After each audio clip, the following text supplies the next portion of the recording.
ആശ്വാസം നേടാം. ഹൃത്തിനുള്ളിൽ ജീവൻ നൽകും വചനം, തിരുവചനം. നമ്മുടെ കർത്താവും ദൈവവുമായ ഈശോ മിശിഹായുടെ പരിശുദ്ധ നാമത്തിന് എന്നും എപ്പോഴും എല്ലായിടങ്ങളിലും സ്തുതിയും ബഹുമാനവും പുകഴ്ചയും ഉണ്ടായിരിക്കട്ടെ. സ്വർഗത്തെ ലക്ഷ്യമാക്കി സഞ്ചരിക്കുന്നവരുടെ സമൂഹമാണ് ക്രിസ്ത്യാനികൾ.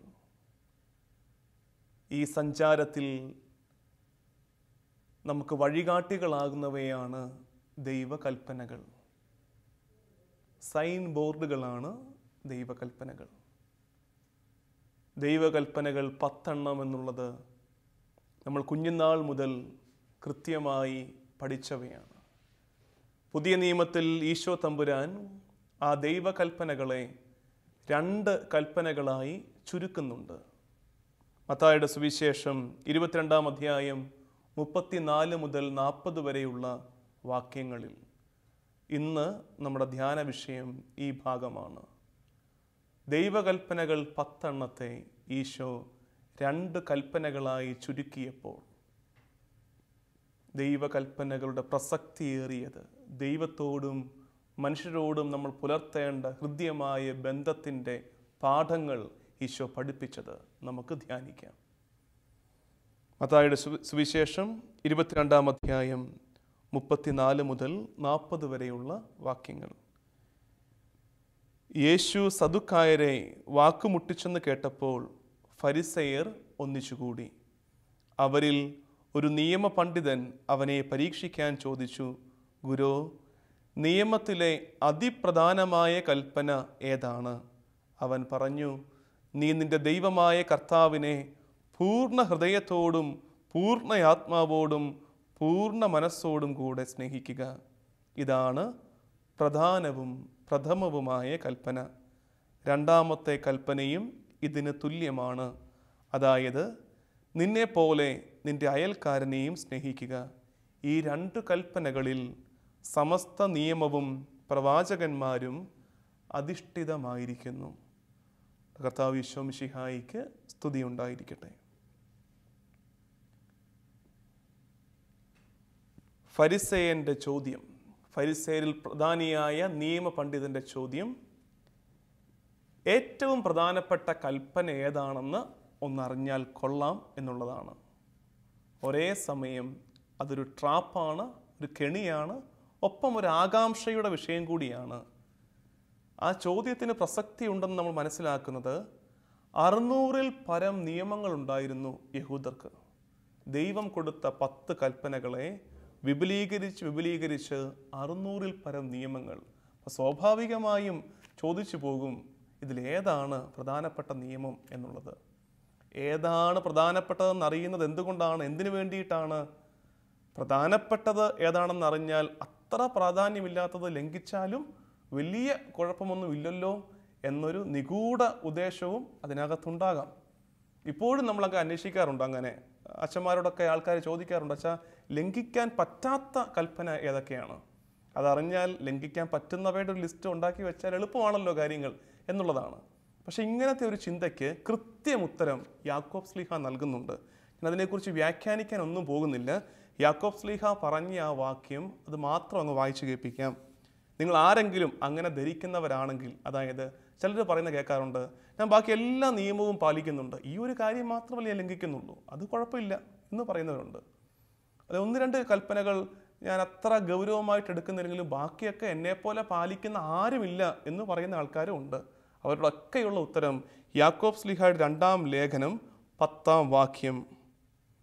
ആരെങ്കിലും നിയമം മുഴുവൻ അനുസരിക്കുകയും ഒന്നിൽ മാത്രം വീഴ്ച വരുത്തുകയും ചെയ്താൽ അവൻ എല്ലാത്തിലും വീഴ്ച വരുത്തിയിരിക്കുന്നു. ആരെങ്കിലും നിയമം മുഴുവൻ അനുസരിക്കുകയും ഒന്നിൽ മാത്രം വീഴ്ച വരുത്തുകയും ചെയ്താൽ അവൻ എല്ലാത്തിലും വീഴ്ച വരുത്തിയിരിക്കുന്നു. ഇനി അതിന് വ്യാഖ്യാനത്തിൻ്റെ ആവശ്യമൊന്നുമില്ല. അതായത് എല്ലാ നിയമങ്ങളും പ്രധാനപ്പെട്ടതാണ്. പിന്നെ എന്തുകൊണ്ടാണ് നമ്മൾ ചില നിയമങ്ങളെ അല്പം കൂടെ പ്രാധാന്യമേറിയവ എന്ന് പറയുന്നത്? അതിൻ്റെ കാരണം ഇത്രയേ ഉള്ളൂ, ആ നിയമങ്ങളിൽ മറ്റെല്ലാം ഉണ്ട്, ഓൾ ഇൻക്ലൂസീവ് ആണ്, അത്രയേ ഉള്ളൂ. അല്ലാതെ ഒന്ന് മറ്റൊന്നിനേക്കാൾ മെച്ചപ്പെട്ടവയോ പ്രാധാന്യമേറിയതോ അല്ല. ഇനി ഈശോ പറഞ്ഞ ആ കൽപ്പനകളിലേക്ക് നമുക്ക് ശ്രദ്ധ പോകാം. അയാൾ ചോദിച്ചത് ഏറ്റവും പ്രധാനപ്പെട്ട കൽപ്പന ഏതാണെന്നായിരുന്നു. ഏറ്റവും പ്രധാനപ്പെട്ടത് എപ്പോഴും ഒന്നേ കാണുകയുള്ളൂ. പക്ഷേ ഈശോ പറഞ്ഞപ്പോൾ അത് രണ്ടെണ്ണമായി വാലുപോലെ ഒന്ന് പിറകെ കൂടി. അതെന്തുകൊണ്ടാണെന്നും അതിൻ്റെ കാര്യം എന്താണെന്നുമൊക്കെ നമ്മൾ അല്പം കഴിഞ്ഞ് പറയും. അപ്പോൾ ആദ്യത്തെ കൽപ്പനയിലേക്ക്, ഏറ്റവും പ്രധാനപ്പെട്ട കൽപ്പനയിലേക്ക് പോവുകയാണ്. നിങ്ങൾ കേട്ടതാണത്. എന്തായിരുന്നു അത്? നിന്റെ ദൈവമായ കർത്താവിനെ പൂർണ്ണ ഹൃദയത്തോടും പൂർണ്ണയാത്മാവോടും പൂർണ്ണ മനസ്സോടും കൂടെ സ്നേഹിക്കുക. With all heart, all soul and all mind. ദൈവമായ കർത്താവിനെ സ്നേഹിക്കുക എന്നാണോ പറഞ്ഞത്? അല്ല, മറിച്ച് നിന്റെ ദൈവമായ കർത്താവിനെ. ഒരു പേഴ്സണൽ ഇൻവോൾവ്മെൻ്റ് ഉണ്ട് അതിനകത്ത്, വ്യക്തിപരമായ ഒരു ഇൻവോൾവ്മെൻറ്റ് ഈശോ അതിനകത്ത് കൂട്ടിച്ചേർത്തിട്ടുണ്ട്. നീ അനുഭവിച്ച, നിന്റെ ജീവിതത്തിൽ ഇടപെടുന്ന, നീ സ്നേഹിക്കുന്ന, നിന്നെ മനസ്സിലാക്കിയ ഒക്കെ, അങ്ങനെ നിനക്കൊരു വ്യക്തിപരമായ ബന്ധമുണ്ടായ ആ ദൈവത്തെ, നീ കണ്ടറിഞ്ഞ, തൊട്ടറിഞ്ഞ് അനുഭവിച്ച ദൈവത്തെ സ്നേഹിക്കുക എന്നുള്ളതാണ്. ഇനി പലപ്പോഴും നമ്മൾ ദൈവസ്നേഹത്തെക്കുറിച്ച് പറഞ്ഞു തുടങ്ങുമ്പോൾ പറ്റുന്നൊരു കാര്യം, ദൈവസ്നേഹത്തെക്കുറിച്ച് പറഞ്ഞു തുടങ്ങിയിട്ട് ഉടനെ നമ്മളങ്ങ് പറയും അതിൻ്റെ എക്സ്പ്രഷനാണ് സഹോദരങ്ങളെ സ്നേഹിക്കുന്നതുകൊണ്ട് സഹോദരങ്ങളെക്കുറിച്ച് പറഞ്ഞു പോകും. അതല്ല, നമ്മൾ ഇന്ന് ദൈവസ്നേഹത്തിൽ അങ്ങനെ അടിയുറച്ചു നിന്ന് ധ്യാനിക്കാൻ പോവുകയാണ്. ദൈവത്തെ ഞാൻ ശരിക്കും സ്നേഹിക്കുന്നുണ്ടോ ഇല്ലയോ എന്ന് നമ്മൾ ഒരുമിച്ചിരുന്ന് ഒന്ന് ആത്മശോധന ചെയ്യാൻ പോവുകയാണ്. സ്നേഹത്തിൻ്റെ 5 മാനങ്ങളെ ഞാൻ ഇന്ന് എടുക്കുകയാണ്. എല്ലാ പ്രാവശ്യവും കാണും കുറച്ച് നമ്പറുകളൊക്കെ. അതിൻ്റെ കാരണം ഞാനും നിങ്ങളുമൊക്കെ ബലഹീനരാണ്.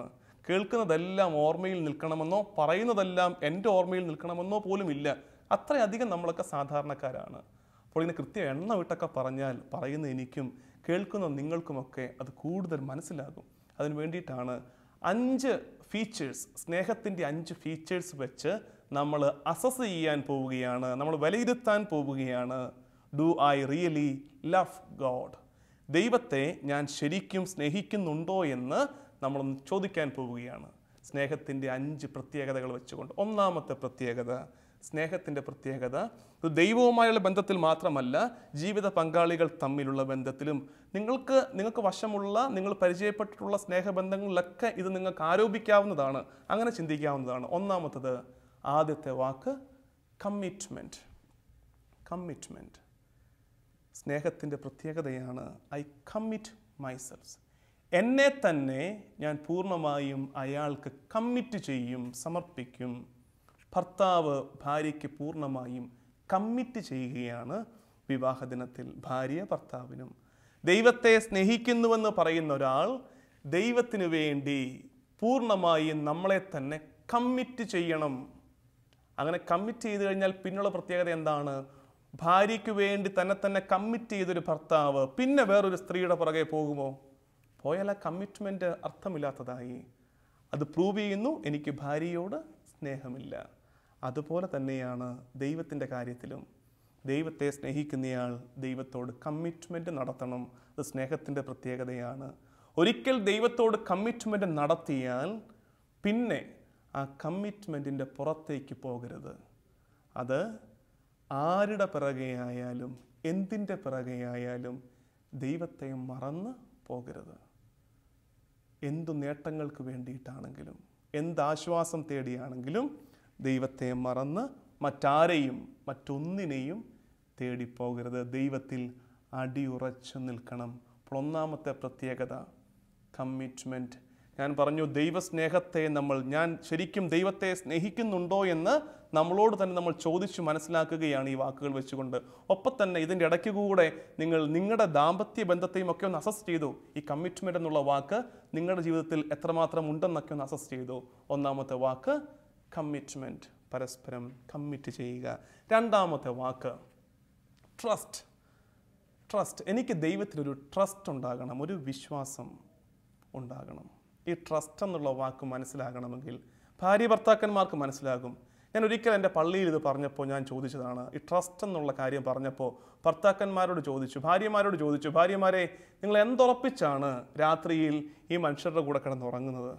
ഈ ഭർത്താക്കന്മാരുടെ കൂടെ കിടന്നുറങ്ങുന്നത്? ഇയാൾ രാത്രിയിൽ ഒരു കോടാലി എടുത്ത് നിങ്ങളുടെ തല വെട്ടി പൊളിക്കില്ലെന്ന് എന്താ ഉറപ്പ്? അതാണ് ട്രസ്റ്റ്. ഞാൻ സ്നേഹിക്കുന്ന എൻ്റെ ഭർത്താവ് രാത്രിയിൽ കോടാലി എടുത്ത് എൻ്റെ കഴുത്ത് വെട്ടി മുറിക്കില്ലെന്നുള്ളത് എൻ്റെ ട്രസ്റ്റാണ്. അല്ലെങ്കിൽ ഭർത്താക്കന്മാരോട് ഞാൻ ചോദിക്കാറുണ്ട്, എന്തുറപ്പിച്ചാണ് ഈ ഭാര്യ ഉണ്ടാക്കി തരുന്നതൊക്കെ അങ്ങ് കഴിക്കുന്നത്? ഒരു ടെസ്റ്റ് ഡോസ് പോലും എടുക്കാതെ കഴിക്കുന്നത് എന്തുകൊണ്ടാണ്? ട്രസ്റ്റാണത്. അതിന് പറയുന്ന പേരാണ് ട്രസ്റ്റ്. ട്രസ്റ്റ് എന്ന് പറയുമ്പോൾ നമ്മൾ മലയാളത്തിലേക്ക് പറയുമ്പോൾ കേവലം വിശ്വാസം എന്നുള്ളതല്ലത്.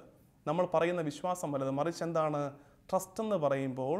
ഞാൻ ആരെയാണോ ട്രസ്റ്റ് ചെയ്യുന്നത്, ആരെയാണോ വിശ്വസിക്കുന്നത്, അയാൾ എന്നെ ചതിക്കില്ലെന്ന്, എനിക്ക് ദോഷം വരാൻ അയാൾ അനുവദിക്കില്ലെന്നുള്ള ഉറപ്പാണത്, എന്നെ നശിപ്പിക്കില്ലെന്നുള്ള ഉറപ്പാണത്.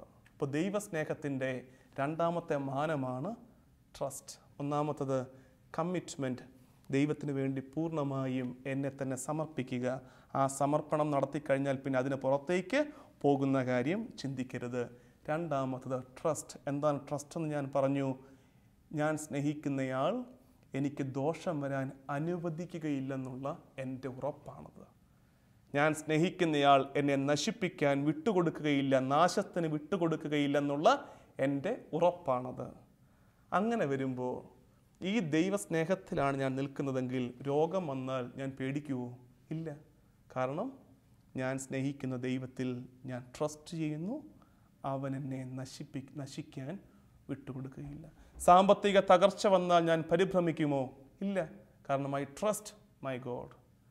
മറ്റാരൊക്കെ എന്നെ ഒറ്റപ്പെടുത്തിയാലും എനിക്കെതിരെ ആക്ഷേപങ്ങളും ആരോപണങ്ങളും ഉന്നയിച്ചാലും ഞാൻ തളരുമോ? ഇല്ല. കാരണം ഐ ട്രസ്റ്റ് മൈ ഗോഡ്. എൻ്റെ ദൈവത്തിൽ ഞാൻ ശരണം വയ്ക്കുന്നു. അവൻ എന്നെ വിട്ടുകളയുകയില്ലെന്ന് ഞാൻ ഉറപ്പോടെ വിശ്വസിക്കുന്നു. മൂന്നാമത്തത്, സ്നേഹത്തെ അസസ് ചെയ്യുന്നതിൻ്റെ മൂന്നാമത്തെ വാക്ക് കമ്മിറ്റ്മെൻറ്റും ട്രസ്റ്റും കഴിഞ്ഞിട്ട് മൂന്നാമത്തെ വാക്ക്, ഇത് കുറച്ചുകൂടെ നമുക്ക് പ്രാക്ടിക്കലാണ്, നിങ്ങൾക്ക് അസസ് ചെയ്യാൻ എളുപ്പമാണ്. നിങ്ങൾ ഗിഫ്റ്റ് കൊടുക്കാറുണ്ടോ? നിങ്ങളുടെ മക്കൾക്കോ ഭാര്യയ്ക്കോ വല്ലതും കൊടുക്കാറുണ്ട്. തീർച്ചയായും മക്കളുടെ ബർത്ത്ഡേക്ക് അവർക്ക് നമ്മളൊരു ഗിഫ്റ്റ് കൊടുക്കും. എന്താണത്? എക്സ്പ്രഷൻ ഓഫ് ലവ്, സ്നേഹത്തിൻ്റെ പ്രകടനമാണ്. അയൽപക്കത്തെ വീട്ടിലെ കൊച്ചിന് നിങ്ങൾ ജന്മദിനത്തിന് സമ്മാനം കൊണ്ട് കൊടുക്കുമോ? ഇല്ല. കാരണം സ്നേഹത്തിന് ഡിഫറൻസ് ആണത്. സ്നേഹിക്കുന്നവർക്ക് നമ്മൾ എന്തെങ്കിലുമൊക്കെ കൊടുക്കും. അത് നമ്മുടെ സമയമാകാം, ആരോഗ്യമാകാം, നമ്മുടെ സമ്പാദ്യത്തിൻ്റെ ഒരു മിച്ചമാകാം, അല്ലെങ്കിൽ ഒരു ഭാഗമാകാം. ഇതൊക്കെ നമ്മൾ കൊടുക്കുന്നത് ആർക്കാണ്? സ്നേഹിക്കുന്നവർക്കാണ്. അപ്പോൾ മൂന്നാമത്തെ വാക്ക് ഗീവിങ്. സ്നേഹത്തിൽ ഒരു കൊടുക്കൽ വാങ്ങലുണ്ട്. സ്നേഹത്തിലൊരു കൊടുക്കലുണ്ടെന്നേ. സ്നേഹിക്കുന്നവർക്കേ നമുക്ക് കൊടുക്കാൻ പറ്റൂ. അല്ലാത്തവർ നമ്മൾ ചിന്തിച്ചുകൊണ്ടിരിക്കും കൊടുത്താൽ എന്ത് കിട്ടും, അത് ബിസിനസ്സാണ്. സ്നേഹിക്കുന്നവരുടെ കാര്യത്തിൽ എന്ത് കിട്ടുമെന്ന് ചിന്തിക്കാതെ നമ്മൾ കൊടുക്കും. ചില കൊടുക്കലുകളിൽ ഈ ബിസിനസ് ഉണ്ട് കേട്ടോ. നാട്ടിൻപുറങ്ങളിലൊക്കെ കല്യാണത്തിനൊക്കെ നമ്മൾ കവർ കൊടുക്കുന്നത് എങ്ങനെയാണ്? എത്ര കിട്ടിയായിരുന്നു എന്ന് നോക്കിയിട്ടൊക്കെയാണ് നമ്മൾ കവർ കൊടുക്കുന്നത്, അല്ലെങ്കിൽ സമ്മാനം കൊടുക്കുന്നത്. എന്ത് തിരിച്ച് കിട്ടാൻ സാധ്യതയുണ്ട് എന്നൊക്കെ നോക്കിയിട്ടേ കൊടുക്കൂ. ആ കൊടുക്കലിൻ്റെ പ്രത്യേകത അവിടെ സ്നേഹം അത്രയ്ക്കേ ഉള്ളൂ. പക്ഷെ ദൈവത്തിന് ഞാൻ എന്ത് കൊടുക്കുന്നു, എന്ത് കൊടുത്തു എന്നത് എനിക്ക് ദൈവത്തോട് ശരിക്കും സ്നേഹമുണ്ടോ എന്നതിൻ്റെ വിലയിരുത്തലാണ്, അസസ്മെൻ്റാണ്. എന്ത് കൊടുക്കുന്നു നീ ദൈവത്തിന്? ദൈവത്തിൽ നിന്ന് കിട്ടിയതിൻ്റെ കണക്ക് വെച്ചിട്ടുണ്ടല്ലോ നമ്മൾ. കിട്ടിയതിൻ്റെയും കിട്ടാതെ പോയതിൻ്റെയും കണക്കുണ്ടല്ലോ നമ്മുടെ കയ്യിൽ കൃത്യമായിട്ട്. പക്ഷേ ദൈവത്തെ സ്നേഹിക്കുന്നുവെന്ന് പറയുന്ന നീ ദൈവത്തിന് വേണ്ടി എന്ത് കൊടുത്തു? സമയം കൊടുത്തോ ദൈവത്തിന് വേണ്ടി? 24 മണിക്കൂറിൽ എത്ര നേരം ദൈവത്തിന് വേണ്ടി കൊടുത്തു നീ? നിന്റെ ആരോഗ്യം കൊടുത്തോ? ഈ തണ്ടും തടിയും നൽകിയ ദൈവത്തിന് വേണ്ടി ആരോഗ്യം നീ തിരിച്ചു കൊടുത്തോ ദൈവത്തിന് വേണ്ടി? മക്കളെ കൊടുത്തോ ദൈവത്തിന്? ദൈവത്തിന് വേണ്ടി എന്തു കൊടുത്തു? സമ്പാദ്യം കൊടുത്തോ ദൈവത്തിന് വേണ്ടി? കൊടുക്കണം. അത് സ്നേഹത്തിൻ്റെ പ്രകടനമാണ്. 3 വാക്കുകൾ നമ്മൾ പറഞ്ഞു കഴിഞ്ഞു. 5 വാക്കുകൾ ഉണ്ടെന്ന് ഞാൻ പറഞ്ഞായിരുന്നു. സ്നേഹത്തിൻ്റെ ഫീച്ചേഴ്സ്, പ്രത്യേകതകളായിട്ട് ആ വാക്കുകൾ വെച്ച് നമ്മൾ ദൈവസ്നേഹത്തെ വിലയിരുത്തണമെന്ന് പറഞ്ഞു. ഒന്നാമത്തെ വാക്ക് കമ്മിറ്റ്മെൻറ്റ്, രണ്ടാമത്തെ ട്രസ്റ്റ്, മൂന്നാമത്തത് ഗീവിങ്, നൽകൽ. നാലാമത്തെ വാക്ക് അറിയുക, നോയിങ്. സ്നേഹമുള്ളവരെ, നമ്മൾ സ്നേഹിക്കുന്നവരെ നമ്മൾ അറിയും. സംശയമില്ലല്ലോ ആ കാര്യത്തിൽ. ചാനലുകളിലൊക്കെ ചെറിയ കളികളൊക്കെ നടക്കുന്നുണ്ട്, രസമുണ്ടത് കണ്ടുകൊണ്ടിരിക്കാൻ. ഈ കപ്പിൾസിൻ്റെയൊക്കെ കോമ്പറ്റീഷനൊക്കെ, റിയാലിറ്റി ഷോയൊക്കെ നടക്കുമ്പോഴുള്ള രസകരമായൊരു കളിയാണ്. ഞാനത് കണ്ടു നിൽക്കാറുണ്ട്. ഒരു ഗെയിം കൊടുക്കാറുണ്ട്, രസമുണ്ട്. അതിൽ ശരിക്കും ഒരു അർത്ഥവുമുണ്ട് അതിന്. എന്താണെന്ന് വെച്ചാൽ ഭാര്യയെയും ഭർത്താവിനെയും 2 സ്ഥലത്ത് മാറ്റി നിർത്തും. എന്നിട്ടോ ഭർത്താവിനോട് ചോദിക്കും ഭാര്യയ്ക്ക് ഇഷ്ടമുള്ള ഭക്ഷണം ഏതാണ്? ഭർത്താവ് പറയുന്നു ഇഡലി, ഭാര്യ പറയുന്നു പുട്ട്. കാര്യം വ്യക്തമാണ്. എന്ത്? സ്നേഹം അത്രയ്ക്കത്രയേ ഉള്ളൂ. ഭാര്യയുടെ ഇഷ്ടങ്ങൾ ഭർത്താവ് അറിഞ്ഞിരിക്കണം. ഭാര്യയ്ക്ക് ഇഡലിയാണ് ഇഷ്ടമെങ്കിൽ ഇഡലി എന്ന് ഭർത്താവിന് പറയാൻ കഴിഞ്ഞാൽ തെളിയിക്കപ്പെട്ട് കഴിഞ്ഞു എന്ത്? ഭാര്യയെ സ്നേഹിക്കുന്ന ഭർത്താവാണിതെന്ന്. ഭാര്യയുടെ വല്യപ്പൻ്റെ പേരെന്തെന്ന് ചോദിക്കുമ്പോൾ ഭർത്താവിന് അറിയാൻ മേലെങ്കിൽ വീണ്ടും മനസ്സിലായി അത്രയ്ക്കേ സ്നേഹമുള്ളൂ. സ്നേഹത്തിൽ അറിയൽ എന്ന പ്രക്രിയ കൂടിയുണ്ട്. നമ്മൾ ആരെ സ്നേഹിക്കുന്നോ അയാളുടെ ഇഷ്ടങ്ങൾ അറിയുക, അയാളുടെ ചരിത്രം അറിയുക, അയാളുടെ പ്രത്യേകതകൾ അറിയുക, അയാളുടെ മേന്മകളും കുറവുകളും ഒക്കെ അറിയുക. ഈ അറിയൽ സ്നേഹത്തിൻ്റെ ഭാഗമാണ്. അതുകൊണ്ടല്ലേ ബൈബിളിൽ രണ്ടു പേർ തമ്മിൽ സ്നേഹിച്ചു എന്നതിന് ഉപയോഗിക്കുന്ന വാക്ക് അറിയുക എന്നതാണ്. അവൻ അവളെ അറിഞ്ഞു എന്ന് പറഞ്ഞാൽ അവർ തമ്മിൽ സ്നേഹത്തിൽ ഒന്നായി എന്നാണ്. പുത്രനെ പ്രസവിക്കുന്നത് വരെ അവൻ അവളെ അറിഞ്ഞില്ല എന്ന് യൗസേപ്പിനെ കുറിച്ച് പറയുമ്പോൾ, മറിയത്തെക്കുറിച്ച് പറയുമ്പോൾ എൻ്റെ അർത്ഥം എന്താണ്? ശാരീരികമായി ഒന്നായില്ല, സ്നേഹത്തിൽ ഒന്നായില്ല എന്നുള്ളതാണ്. അറിയുക എന്നാൽ സ്നേഹിക്കുക എന്നാണ് ബൈബിളിൽ ഉപയോഗിച്ചിരിക്കുന്നത്. അറിയലിൽ സ്നേഹമുണ്ട്. ദൈവത്തെ സ്നേഹിക്കുന്നുവെന്ന് പറയുന്ന നിന്നോട്, ഇത് പറയുമ്പോൾ ഒരു ദർപ്പണം ഞാൻ എൻ്റെ മുമ്പിലും വെച്ചിട്ടുണ്ട് കേട്ടോ, ഒരു കണ്ണാടി എൻ്റെ മുമ്പിലും പിടിച്ചിട്ടുണ്ട്. ദൈവത്തെ സ്നേഹിക്കുന്നുവെന്ന് പറയുന്ന നിന്നോട് ഞാൻ ചോദിക്കട്ടെ, ദൈവത്തെക്കുറിച്ച് നിനക്കെന്തറിയാം? ദൈവം തമ്പുരാന്റെ സുവിശേഷത്തെക്കുറിച്ച് നിനക്കെന്തറിയാം? അവൻ്റെ തുടർച്ചയായ സഭയെക്കുറിച്ച് നിനക്കെന്തറിയാം? അറിവ് സ്നേഹത്തിൻ്റെ ഭാഗമാണ്. 33 കൂട്ടം നമസ്കാരങ്ങൾ ആദ്യ കുർബാന സ്വീകരണത്തിന് പഠിച്ചായിരുന്നു നമ്മൾ. പിന്നെ അതിനുശേഷം പിന്നെ കല്യാണത്തിന് മുമ്പ് അച്ഛനെ പറ്റിക്കാൻ വേണ്ടി നമ്മൾ ഒന്നുകൂടെ ഒന്ന് പഠിച്ചു. ഇപ്പം ചോദിക്കട്ടെ, ദൈവത്തിൻ്റെ ലക്ഷണങ്ങൾ എത്ര ഏതൊക്കെ? ഉത്തരവില്ല നമുക്ക്. നമ്മൾ പറയും, അതൊന്നും പ്രായമായില്ലേ അച്ചോ, ബുദ്ധിയൊക്കെ പോയി, എത്രയൊന്നും ഓർമ്മശക്തി ഇല്ല. പറ്റില്ല. സ്നേഹമുണ്ടെങ്കിൽ അറിഞ്ഞിരിക്കണം. നമ്മൾ ആരെ സ്നേഹിക്കുന്നോ അയാളെക്കുറിച്ച് നമ്മൾ അറിഞ്ഞിരിക്കണം. സുവിശേഷങ്ങൾ എത്രയെന്ന് ചോദിച്ചാൽ പോലും നമുക്ക് ചിലപ്പോൾ ഉത്തരം പറയാൻ പറ്റുന്നില്ലെങ്കിൽ അത് സ്നേഹക്കുറവ് കൂടിയല്ലേ? സ്നേഹിക്കുന്നവരെ നമ്മൾ അറിഞ്ഞിരിക്കുക. അപ്പോൾ ഈശോയെക്കുറിച്ച്, ദൈവത്തിൻ്റെ സുവിശേഷത്തെക്കുറിച്ച്, തിരുവചനത്തെക്കുറിച്ച്, ദൈവം തമ്പുരാൻ്റെ തുടർച്ചയായ പരിശുദ്ധ സഭയെക്കുറിച്ച് ഒക്കെ നമ്മൾ അറിയുമ്പോൾ, സഭയുടെ പ്രബോധനങ്ങളെക്കുറിച്ചുള്ള നമ്മുടെ പഠനം, അറിയൽ, അത് സ്നേഹിക്കലാണെന്നേ. അതൊരു ബുദ്ധിപരമായ വിഷയം മാത്രമല്ല. പലരുടെയും തെറ്റിദ്ധാരണ പഠനവും അറിവുമൊക്കെ ബുദ്ധിയുടെ മാത്രം വിഷയമാണെന്നല്ല. ഹൃദയം കൊണ്ട് സ്നേഹിക്കലാണ് അറിയൽ. അത് സ്നേഹത്തിൻ്റെ 4ാമത്തെ ശൈലിയാണ്. അറിയാൻ നമ്മുടെ പ്രശ്നം, ഇതിപ്പോൾ നിങ്ങളോട് പ്രസംഗിക്കുമ്പോൾ പോലും എനിക്കറിയാം നമ്മുടെ ഉള്ള പ്രശ്നം എന്താണെന്ന് വെച്ചാൽ, നമുക്ക് പ്രസംഗം കേൾക്കാൻ ഇഷ്ടമാണ്.